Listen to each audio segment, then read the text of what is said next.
Yes, missing real curiosity.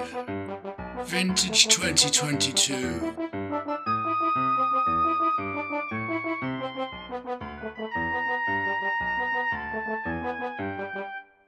You'll enjoy Mike Darrigo. And he'll enjoy you. Throw away the cross. Play the podcast. All right, you don't need a cross. There's nothing unholy about what you're about to hear. Maybe just unintelligible. Hello and welcome back. It's Missing Real.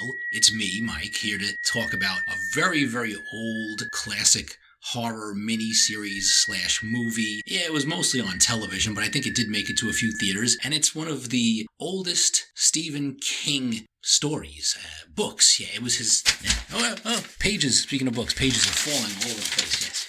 You can tell I haven't memorized anything at all. I'm just using my notes. Yeah, it's okay. But you can't see. You don't know. You assume I'm just like ad-libbing this off the cuff. Yeah. We're talking about the 1979 miniseries of Salem's Lot. And then a little bit about the 2004 TV miniseries Salem's Lot. Kind of like the same story, but a different cast, slightly upgraded, updated. And there's yet another version of it about to hit theaters sometime in 2023, I guess. I don't know too much about it, but there's even another show on TV with Adrian Brody that's also related to the short story Jerusalem's Lot. I mean, there's like so much crap. There's a lot in Salem's Lot that we can do, but I'm only going to cover like the two official, so far released versions of Salem's Lot.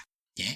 Because this movie, for a television movie in 79, it really had some spooky moments. I mean, this would keep you up at night, give you nightmares, even for like its very semi-tame television, mostly gore-free horror romp. It's just some very memorable and haunting scenes and moments in the movie that just scare the bejesus out of you. It was directed by a horror veteran, Tobe Hooper, or I think it's Tobe Hooper, Tobe or not Tobe, but a really great director who's responsible for some of the classics like the original 1974 Texas Chainsaw Massacre and 1981's The Fun House and Poltergeist in 82, a Billy Idol music video in 1983. That's got something scary about it, right? The scariest sneer you'll ever see. He directed Life Force in 85. That's another great space vampire movie that I love. And he directed a remake of Invaders from Mars in 1986. He did another King story, The Mangler. It was a short story about a thing that mangles you. And I think that starred Robert Englund. I just watched it one time. It was okay. He was also featured as a director in the Masters of Horror miniseries, because, after all that shit, you could consider him a master, right? Yeah, none of those movies were bad at all. They were all pretty scary and pretty good. And I think the last proper horror movie he did was in 2013, Gin. D-G-I-N-N, not the drink you mix with tonic. But you could do that too if you want. So that's the director. Originally, the production, or whatever, the film, was sort of being shopped around to another director, George A. Romero. Night of the Living Dead and all the other Living Dead things, nights, afternoons, eclipses, all the Living Dead movies that came out that George A. Romero did, all that legendary stuff he did. But, he didn't really want to do a TV series. He thought, film was a better medium. Not to mention, you can't rip out that many innards on TV and eat them. So, I guess, stick with Tobe Hooper. Although nobody gets chainsawed to death in Salem's Lot either. At least not in the original miniseries. So, all right, let's see what's up. This movie has a huge cast, all right? It's mostly about vampires, all right? Just in case you didn't know. There's a lot of vampires in Salem's Lot, and it's a creepy movie. The book by King was really, really good, and a few things were changed in the television version of it. And there were actually several versions of this TV miniseries. There was a shorter version released theatrically in Europe and then on VHS, but the real full long version, I'll probably cover that for you just so you know, in case anything really good is in it and I leave it out. I don't want to edit my podcast. I could do a short version of the podcast if this is too much, but I'm just going to keep babbling and edit it all out, all the useless stuff later. Okay, so if you're watching the full version of Salem's Lot, the main star of this movie here is David Soul. Now, David Soul is Hutch from Starsky and Hutch TV show back in the 70s. He was also in Magnum Force with Clint Eastwood, and in a 1967 Star Trek episode, The Apple, where he was just some dippy hippie guy listening to these transmissions on his antennas sticking out of his head. And Val, this god. Pretty cool hippie Star Trek episode. But, the 60s were pretty much all hippie things going on in that. Trek was probably the hippiest hippie sci-fi there was back in the day. Much better on a couple of reefers. So, David Soul plays Ben Mears, and he's a writer. King writes a lot of characters that are writers. I guess, because that's the limit of his imagination, at least at that stage of the game. Like, his characters have to be shallow interpretations of himself, and then he throws them into these fantastical, supernatural situations. Because, King does have a really great scary imagination, just that most of his characters are either writers or special children with powers. Some spectrum, autism sort of kid who could do amazing things. That's like usually the King formula. But back then he was just covering all the bases, vampires and telekinesis and werewolves and pyrokinesis and lots of nesises.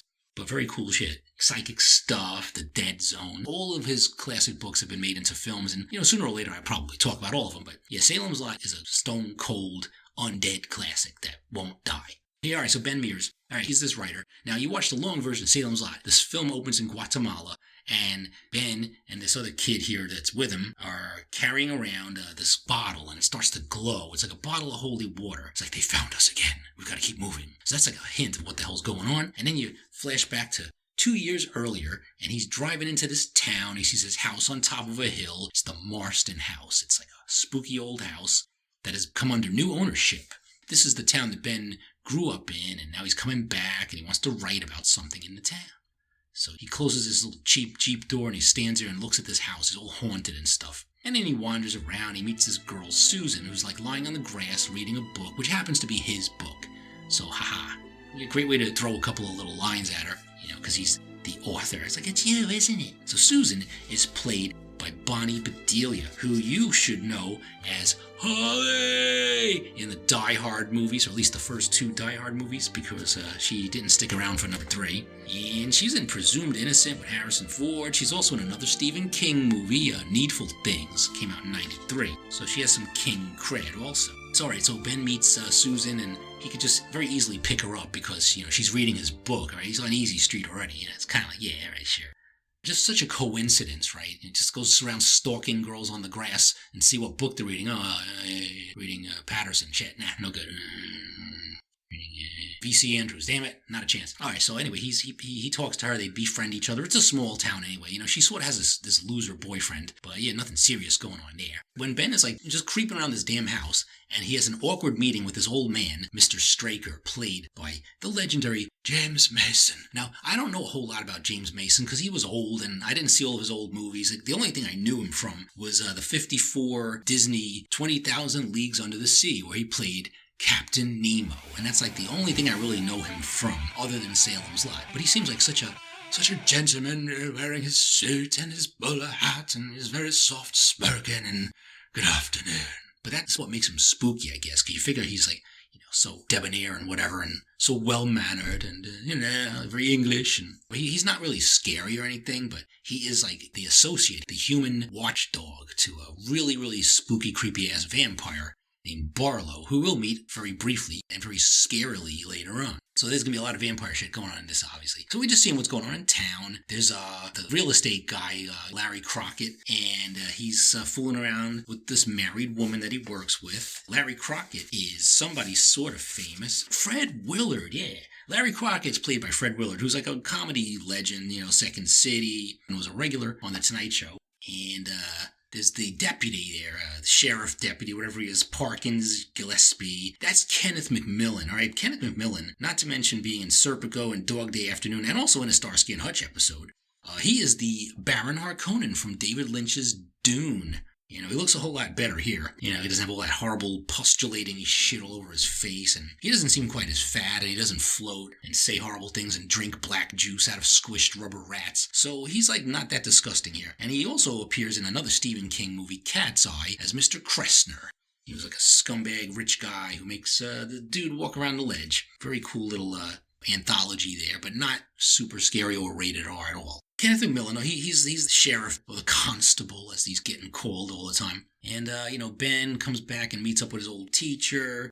The dude that's dating Susan, but who's like a loser, is Ned Tibbets. And in the book, I know his name is different. It's Floyd Tibbets, which is just as goofy and, stoner sounding and whatever it is. But he's trouble. He's going to be coming around. Okay, so now the guy that's getting cheated on by his wife there is Cully Sawyer. And this guy, Cully, is played by George Zunza. Also, in a Starsky and Hutch episode, The Deer Hunter, He was best probably remembered in Basic Instinct as Michael Douglas's partner Gus, the guy who says, so ain't you got anything better to do than come in here and jack off the damn machine?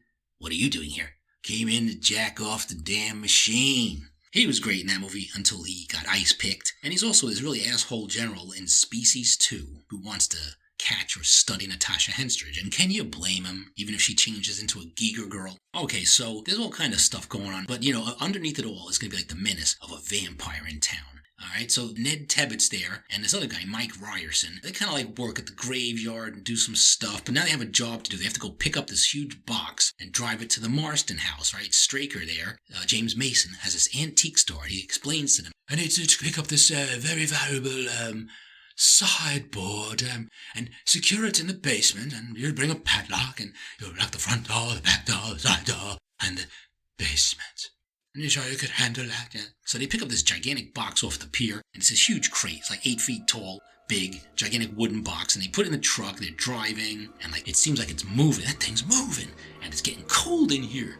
And going across the floor, closer, as they're driving into the truck, and they're getting spooked out of their minds. So meanwhile, Ben is in town chatting with his old teacher friend Jason Berg, and they talk about, do you believe a house can be inherently evil down to its floorboards and its foundations, blah, blah, blah. So he's talking about the Marston house. That's what he's writing about, because when he was a kid, he had a spooky experience in there, and some dude that lived there, Hubie Marston, hung himself. And apparently, Ben Mears went in the house on a dare, and Hubie Marston was hanging there, and then he opened his eyes, and he looked at me.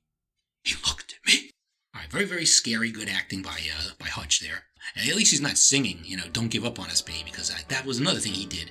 David Soul had a somewhat successful music career, singing and playing these sappy 70s kind of love songs, which are pretty, you probably heard that one, but, don't rush out and go get it. Now, just stick with Salem's Lot. It's way better. Or even Starsky and Hutch, for crying out loud.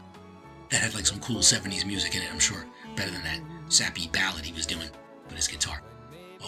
Okay, so, the big box of Barlow is in the truck there, it's moving, and they finally get to the damn house, and there's these damn kids wandering around in the fog at night, and something bad's gonna happen to them. Somebody kidnaps the kids when the fog is blowing. You see a big hat go, someone's hat pops up in the sky in front of the camera. It's like a big silhouette cardboard cutout, but it scares you.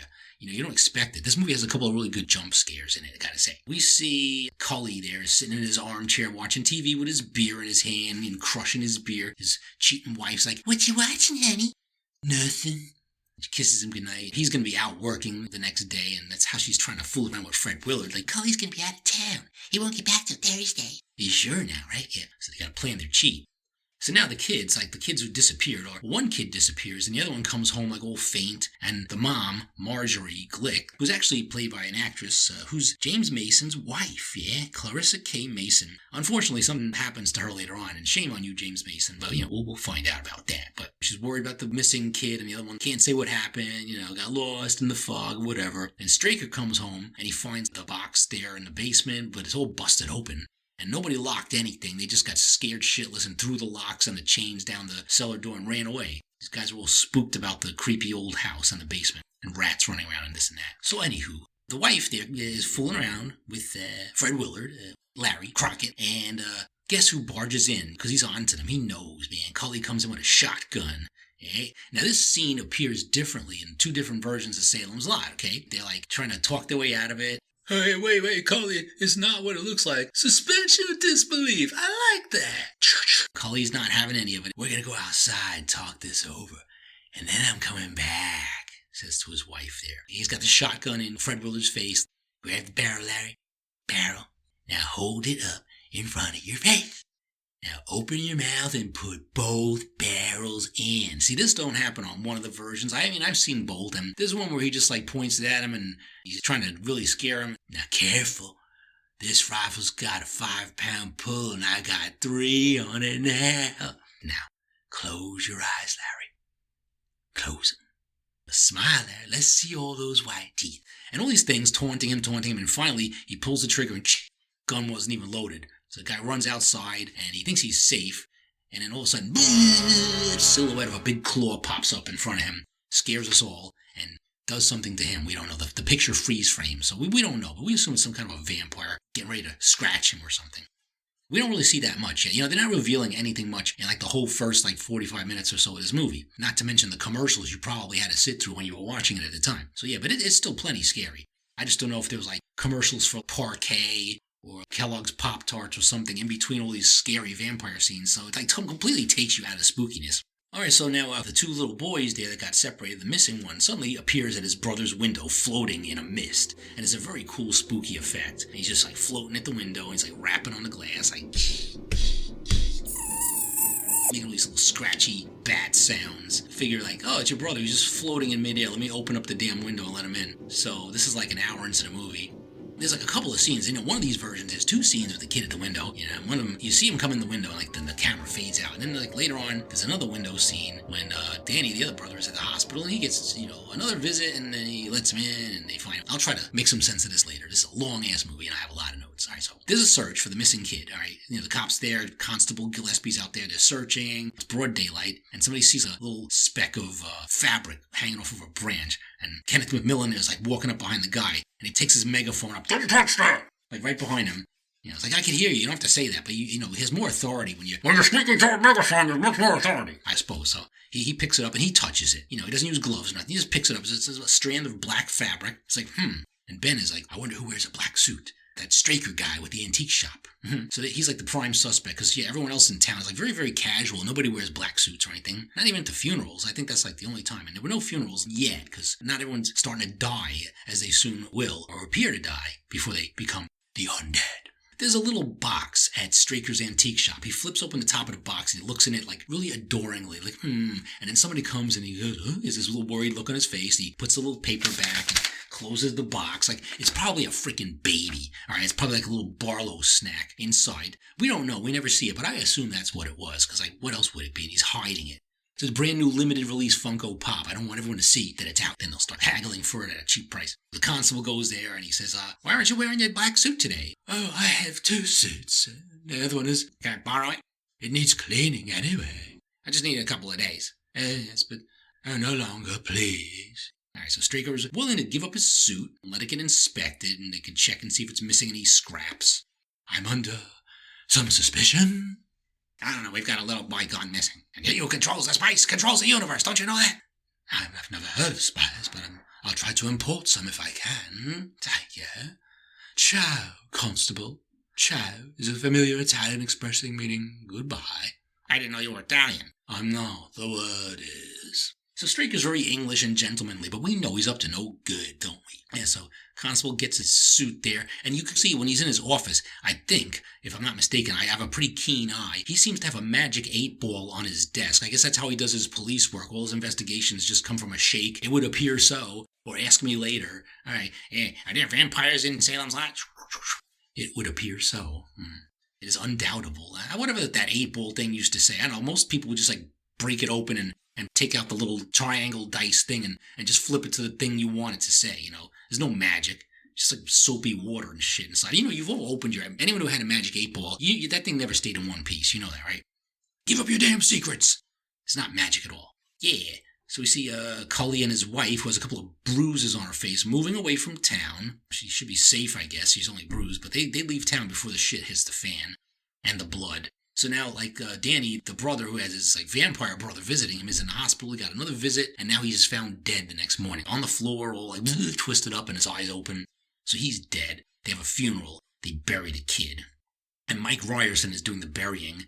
He's played by Jeffrey Lewis. Pretty great. He's been in a bunch of stuff, and he is the father of Juliette Lewis, who you probably know even better. And there's a slight resemblance, I guess. Yeah, Juliette Lewis and her band, The Licks. Yeah, I don't think Jeffrey ever got into any of that shit. But yeah, cool daughter you had there, Jeffrey. Definitely cool. Jeffrey Lewis, he's in a bunch of shit. I think he's in a Jean-Claude Van Damme movie, Double Impact, The Lawnmower Man. He was in a couple of Clint movies, you know, Bronco Billy, Every Which Way.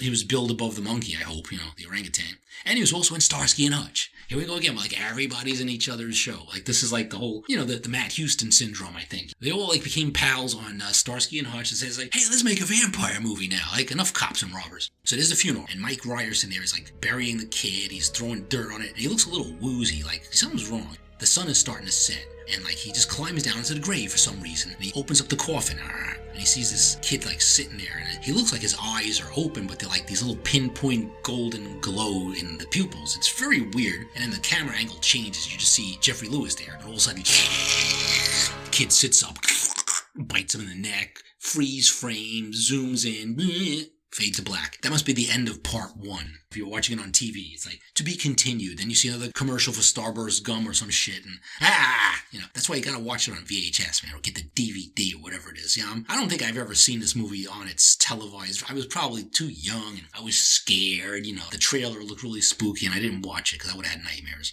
But, I saw it soon enough. Okay, so now we know there's vampires around, because we saw this kid has some really long, sharp teeth. Right? He's pretty fucking creepy, and a lot of these vampire moves and floating parts, they were filmed with the camera going in reverse, so it looks extra spooky and weird and like sort of inhuman motion. Okay, so now Danny is a vampire too, and he's floating around in his like funeral suit, and he visits Mark Petrie, the kid who's pretty smart and knows how to like escape shit and magic, and has all these little plastic graveyard figurines and stuff in his room. Kind of a nerd, but a cool nerd. And the kid's like scratching at the window. Mark, let me in. He commands it. And he's like looking all eager to get in, and he doesn't let him in. He takes a little plastic cross off, go away. And he's like silently shrieking and backing away from the window and in the smoke goes back with him. It's so cool. A very neat effect. I really liked it. So, Mike Ryerson shows up, like, just stumbles into Ben and, Matt Burke there, his buddy. Oh, Jason, sorry. Yeah, whose name am I getting right? I don't know, nobody's really. All right, so Ben and Jason there are having a chat at the diner, and then, like, all of a sudden, here comes Mike Ryerson still in. I fell asleep on Harmony Hill, didn't wake up till morning. Mike, you stay with me tonight, all right? You don't look well. Yeah, so he stays with Jason Burke there at his place. All right, you stay now. So he's like, Mike, what happened to your neck, man? I don't know. I heard voices. Somebody knocking, and I let him in. So it's really spooky, but nobody knows it's really vampires. He just thinks he's like delusional. He had too much to drink the night before. So, this Professor Burke there lets him stay in his house. So that night, Straker's opening his antique shop, and he talks to Ben a little bit. Ben is very suspicious. Oh, you're the writer on vacation or vocation? I am writing about Marston House. And you'd like to visit. And your partner, Mr. Barlow? Oh, Mr. Barlow is on a buying trip at the moment he arrives. You'll enjoy Mr. Barlow, and he'll enjoy you. Very ominous, right? Yeah, people shouldn't say that, but they do. Anywho, this is where things start getting really good and vampire-y. Okay, Mark Petrie shows that he's good at escaping. He's telling his dad, like, I can get out of any knot. Here, tie me up, try this, try that. He's like, yeah, some other time, son. Why are you into all this crazy stuff? But it's good that he's into all this crazy stuff because it'll save his ass later. So Ben goes back to his little bed and breakfast or wherever the home is he's staying at, and the door opens, because Ned Tebbets there has spotted him around town. He ambushes Ben, try to steal my girl, punches him out, and he gets thrown in the slammer for that. So he's in jail, and Jason Burke's place there with Mike Ryerson. He finds him dead, and, like, what the hell happened? But then he ends up showing up at his place another night, and he's like in a rocking chair, and his eyes are all glowy. Look at me, teacher. Then he goes, no, takes a cross out. I revoke my invitation. You will sleep like the dead, teacher. Sticks the cross out, goes out the window, and then boom, boom, boom, boom, boom, the music starts pumping, and Jason Burke's starting to have a heart attack. Yeah, because that was pretty scary. I mean, a lot of people watching this TV movie probably have the same problem, palpitations and whatever, but that's nothing compared to what you're about to get. In the next scene here, okay, there's the jail. Ned Tebbets there. He's like sleeping in jail, and there's like some light shadow flicking in the distance outside the bars. He's like opens his eyes, and you see this very, very quick little thing just brushing the bars of the jail door, and then the door starts swinging open. Like, what the hell was that? It was like a hand or something. And as he sits up and he starts looking around, fuck! This huge fucking blue, bald, pointy-eared vampire head with these long rabbit teeth and yellow eyes pops up, and yes, this is Barlow. He makes these funny noises like, and the smoke comes into the damn cell along with him. He has his own like entourage of dry ice smoke, and it goes in there and that's it. Ned Tebbets gets sucked. But this was a scary ass scene. Like, this was the biggest jump scare I've ever seen on a TV movie of any kind. That's just like, wow.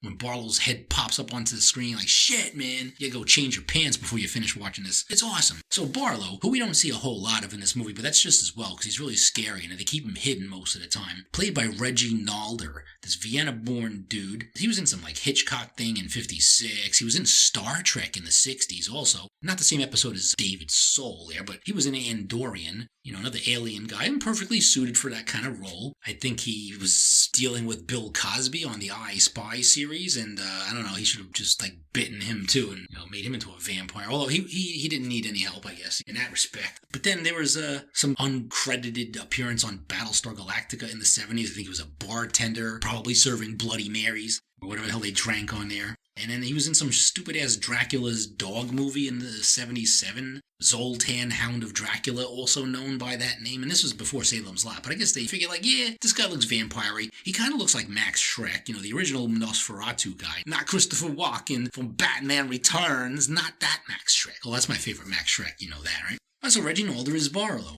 And I talked about almost everybody that's involved in this movie, except maybe for the composer of the music, because there's some pretty cool music in this movie, and it is actually the last score ever composed by this dude before he passed away, Harry Suchman.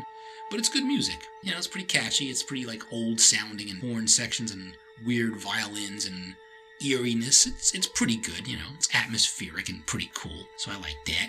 Okay, so Barlow gets what's-his-face there, Ned Tibbets, and they say he dies of pernicious anemia, all right, because there are actually real doctors in this town who know all these fancy terms for things, like getting the blood sucked out of you or whatever. So Ben's all worked up. He knows something's going on in town. He goes to this priest and is trying to get like holy water and stuff. And you need hawthorn, garlic, hawthorn, crosses, holy water, all that kind of shit. And now there's a big invasion at the Petrie home. Like now we start seeing some more Barlow. Mark Petrie is there with his parents having dinner and all the lights start flickering and the room starts shaking like there's an earthquake or like a jackhammer outside and you hear all these noises and then something crashes through the window and this big black shape starts rising up off the floor and Barlow pops up again and cracks the two parents' heads together and the priest was there talking with him. And Mark's like, I think they're dead, Father. And Straker pops up in there. You're nothing against the master.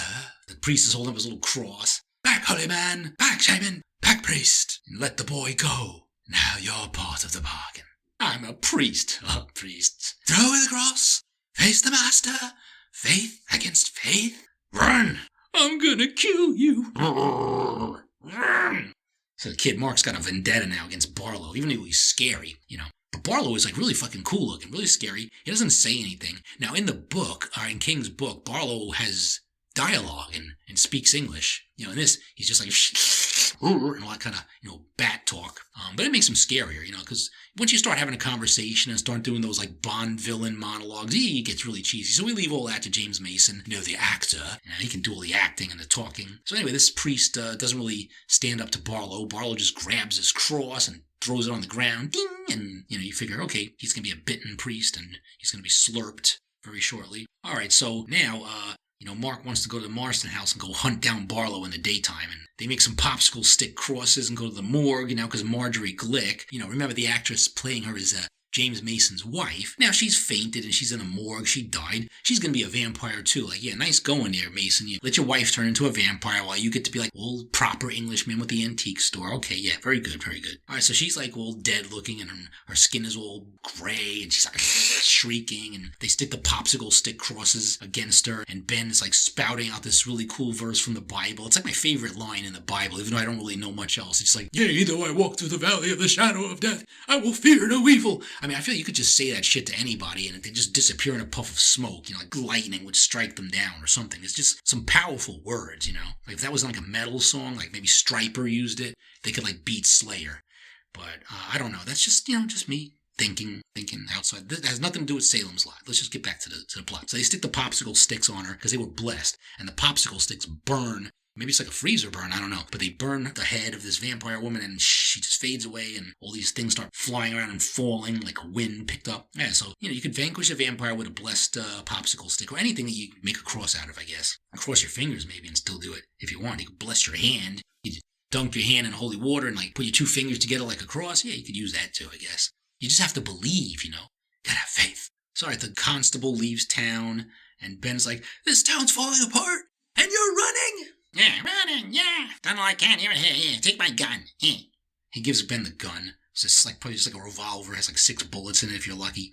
And, just give him a bunch of sticks or firewood, maybe be better off. Kenneth McMillan, he's like getting the hell out of town. He just presses a button on his belt buckle. He floats off out of there, man. He hauls ass back to Geedy Prime. And now Susan goes wandering on her own to visit the Marston house. Her and Ben have been like dating and stuff. And Ben is trying to tell her, you gotta get out of town. The vampires are creating vampires. Susan goes to the Marston house first and she finds Mark like trying to break into the basement and wants to go stab Barlow with a stake if he could find him. And the Marston house is like really, really dirty and decrepit inside, but it's really big. It has this big staircase and it looks very, very unkempt. But apparently James Mason is perfectly fine living in there. I don't know where he stays or where his room looks like, but it's disgusting in there. It's like all falling apart, rats everywhere, holes in the ceiling and in the walls and the floor. There's a door that opens and closes. He's in here. And Susan's like, wait, we should wait and go get some help. No, it's no time. The door goes, closes, and Mark goes in there with his stake. He goes in, and you don't hear anything for a second. You hear, and she goes up to the door, and he falls down. Mark is out cold, and Straker comes out. It looks very, very peaceful, and come. He's holding out his hand, like old gentleman. They're like, come, make you a cup of tea. No, he's not going to do that. Mark is tied up in a chair. That's what heard you to tonight. What'll happen tonight? Yes. Pats him on the shoulder. So Mark starts working on the knots. Ben gets the gun, goes to the Marston house, through the back door there, and Mark busts out, because obviously he was free, and runs right into Ben. Ben is there with Susan's dad, the professor, is...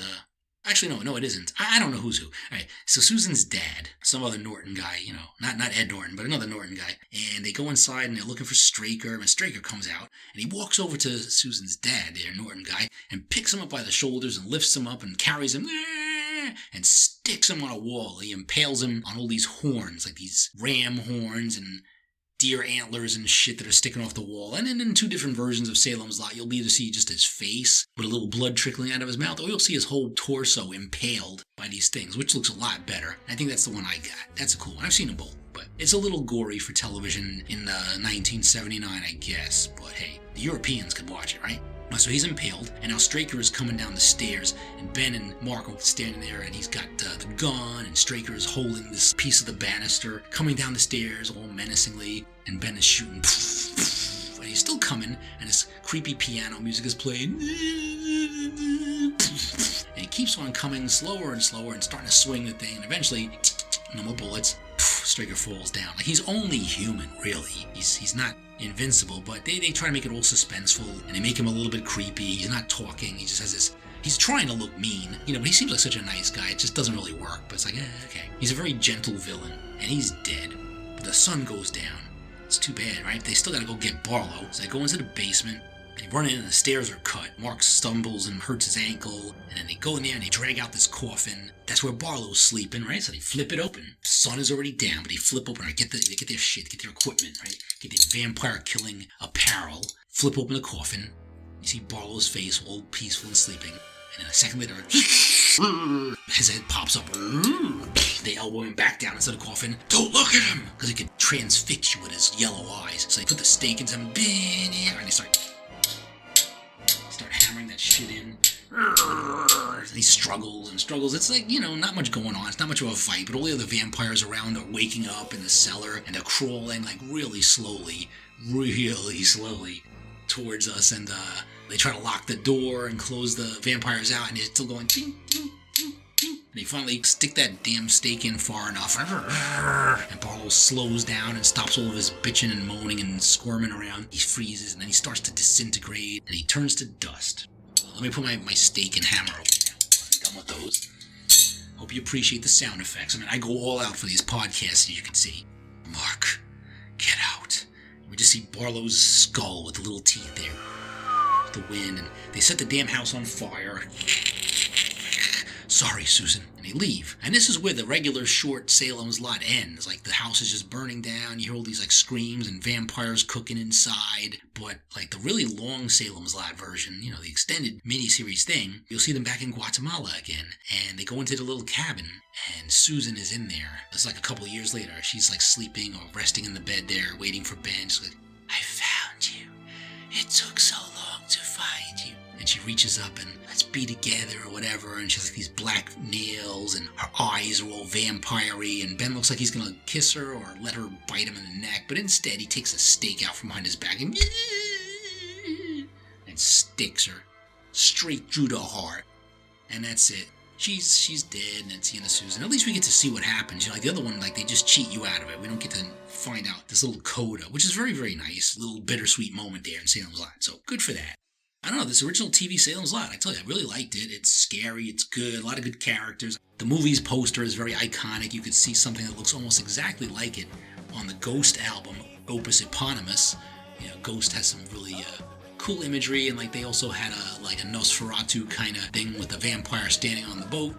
Lots of this classic horror imagery goes along with rock and roll and metal music. It's just, they go hand in hand. They're inseparable. But there's no heavy metal in Salem's Lot. There really wasn't much metal around on these horror movies back then. Now it's like commonplace to have metal songs in every damn horror movie. But Salem's Lot and its music were pretty good. So let's jump ahead now to the 2004 TNT Salem's Lot, which I'll probably go through much more quickly, but it's also interesting and worth talking about. So here we are in 2004, okay? Another TV miniseries. Now, every time you get a remake of a movie that basically does not need to be meddled with, I'm always a little bit skeptical, like, yeah, this is gonna suck. But then you get an inspired bit of casting or something about it that just makes you go, okay, I'll check this out. It might not be that bad. And it's got people I like in it. So, all right, let's just hopefully enjoy this remake of Salem's Lot. Who we got in the cast? We got some interesting people. We got Rob Lowe. You know, Rob Lowe is a big 80s heartthrob kind of actor, and then he just became like a comic foil for Wayne and Garth, and then the Austin Powers movie, you know, playing Robert Wagner's younger self and grumbling his way through things. Dr. Evil. But he's pretty good in all that stuff. And he also has some King cred, playing Nick Andros in The Stand, 1994, where he didn't get a lot of dialogue, but, you know, he did a lot of miming and acting out in that. He was a key character, pretty good in there. He's Ben Mears here, so there's no more David Soul, you know, there's no hit songs in Rob Lowe's back catalog, no folky stuff that he could just whip out an acoustic guitar and start playing. And the only good thing he could do with the acoustic guitar is just make a stake out of it and stick a vampire. So even David Soul didn't come up with that trick. I mean, he should have. Probably more useful than playing that freaking song. But the coolest shit about the new Salem's Lot is that we have a cool pair of actors that have played in another vampire movie in the past. We have Rutger Hauer playing Barlow this time. Now, Rutger Hauer appeared in 1992's Buffy the Vampire Slayer movie. And that also featured Donald Sutherland. But in that, he was kind of like a Von Helsing kind of guy. But here he is in Salem's Lot playing Straker. So it's pretty interesting. He's got all of his like frizzy, crazy, sticking out white hair. And talks like he always does. It's hard to understand. He has a cool voice. You know, Donald Sutherland, when you can understand his dialogue, he's really cool and he's fun to watch. And he's iconic. He's in so many great movies, all the way back to Invasion of the Body Snatchers with his iconic pointing at the end of the movie. And here, like, you know, anytime he spots somebody who hasn't yet been vampirized, he'll just point, make sure that they get bitten and when they go to sleep. And copied or whatever. You know, Donald Sutherland is awesome. You know, you probably know him as President Snow in the damn Hunger Games movies, and he's in some other great things. You know, he's in Lock Up, where he locks up Stallone, and The Puppet Masters, which is also some sort of an Invasion of the Body Snatchers reboot thingy. And other cool movies I like, even though they're not the greatest, like Virus in 99, with Jamie Lee Curtis. And he was in Backdraft, of course, even in Backdraft 2, a sequel I didn't even know existed. But maybe I'll watch that just because he's there. And maybe he drafts somebody else's back or something. I don't know. Yeah, so, and Rutger Hauer, of course, we know Rutger Hauer. Damn it. But, like, he's been in a million things. So here he's Barlow. And the funniest thing is when you look at his CV, he's played vampires a lot, okay? He's been in Dracula 3 or Dracula 2, 3, sequels to Dracula 2000, I think. It's kind of hard to chronologically figure these movies out, but he was Dracula in a couple of movies. And he was in Dracula 3D, playing Von Helsing for a change. You know, being on the other end of the stake must be appealing. And then he even showed up in a couple episodes of True Blood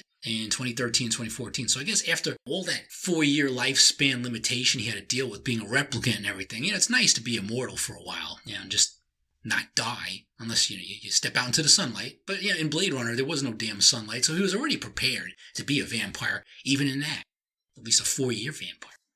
Okay, so those are our coolest actors. There's a few other decent people in here. We have Samantha Mathis playing Susan Norton, and she was in a few kingy things like Nightmares and Dreamscapes, Under the Dome. We have Andre Braugher playing Matt Burke. He was in The Mist in 2017, another excellent King adaptation, which is coming someday soon on Missing Real, because I got to talk about that one. You know, The Mist and The Fog, both, great movies that obscure your sight, but are definitely worth trying to see. So here we go. Let's go into what's happening here. There's really not that many. Oh yeah, James Cromwell is in here. Father Callahan, another great actor who was in Green Mile. If you want another King connection, he was the warden.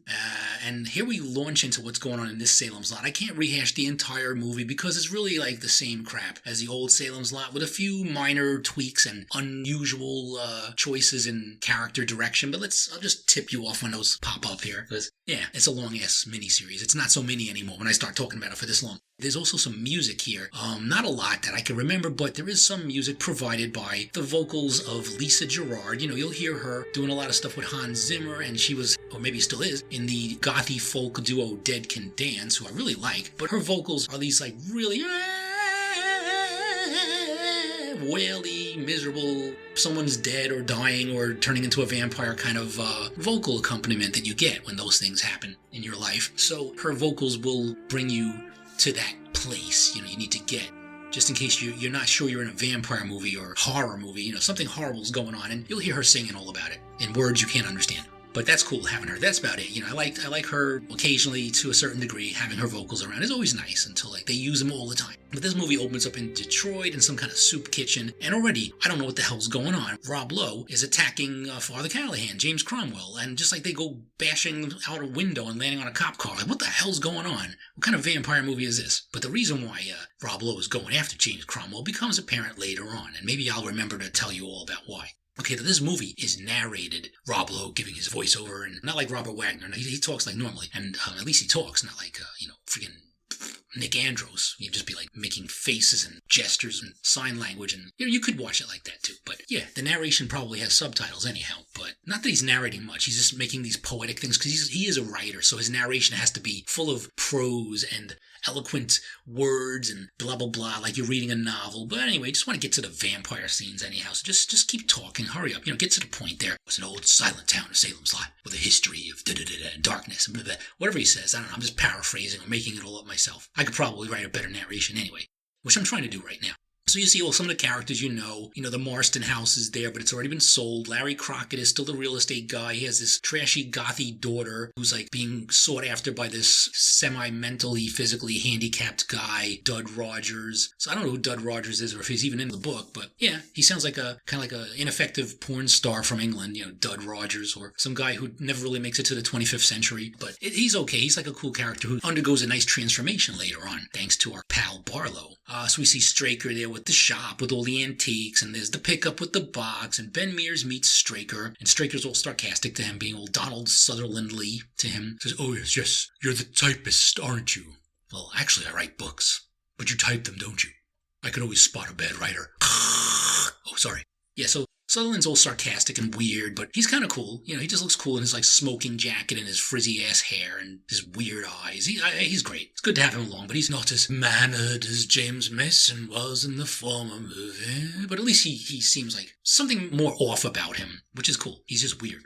There's the whole thing with the trailer trash couple and the doctor that's looking over the new baby that they have, and the doctor's been fooling around with the girl and they blackmail him and all this stuff. There's a lot of subplots, there's a lot of characters, and most of them don't really matter, or they just become vampires or whatever. The Glick twins with the boys, they get abducted, one of them slips under the ice. It's a little bit more exciting than the first one with a cardboard cutout popping up in front of the screen. This is cooler. And Straker is there. Of course, he's still responsible. He somehow gets the kid out from under the ice and brings him nice and frozen to Barlow. Maybe he's got to thaw him out before he can take a sip out of him, but still, preserved. Because you're going to be alive for eternity. You got to learn the merits of putting things in the freezer, keeping them fresh. I don't know what rotten, clotted blood tastes like after rigor mortis sets in, but yeah, he likes it fresh. Oh, there's that Mike Ryerson guy, instead of being played by Jeffrey Lewis and being all sleepy sounding, he's like this younger dude. And then when he turns into a vampire, he comes at the teacher there, Matt Burke, played by Andre Brower. And it's sort of hinted out that Brower there is like a closeted teacher. And this guy's like has his shirt off, even though he's been stitched up because he was in the morgue after being pronounced dead from the old vampire bites. But now he's like in his room there and he's like,